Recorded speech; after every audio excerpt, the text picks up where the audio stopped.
Mga balita sa ibayong dagat, matapos ang banta ng teroristang grupong Al-Qaeda, muli nang bubuksan ng Estados Unidos ang 18 nitong embahada sa Middle East. At sa bansang China, umabot na sa hindi bababa sa 1,000 tao ang nasasawi dahil sa AIDS. Narito ang globalita ni Christine Santos. Muling bubuksan ng Estados Unidos ang 18 embahada nito sa Middle East matapos itong ipasara dahil sa banta ng terorismo. Tanging ang US Embassy lamang sa Yemen at ang konsulado sa Pakistan ang mananatiling sarado dahil nananatili pa rin ang banta ng terorismo roon.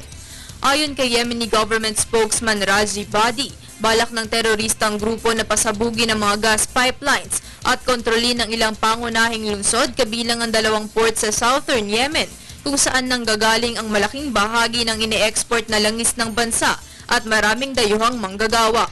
Ayon kay US President Barack Obama, ang pinakahuling banta ay paalala na hindi pa natatapos ang karahasan. Mas mainam niya ang nag-iingat at gumagamit ng common sense, lalo na sa pagbiyahe sa ibang bansa.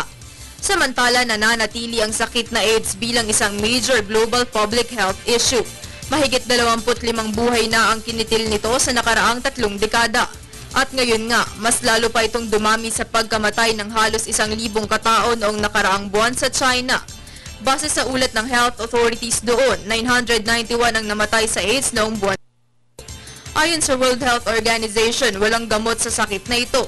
Subalit umaasa pa rin ang marami dahil nagagawa na ng mga doktor ngayon sa tulong ng makabagong paraan ng panggagamot na hindi maapektuhan ng AIDS ang mga bata sa loob ng sinapupunan ng inang positibo sa HIV. Para sa Telebisyon ng Bayan, Christine Santos.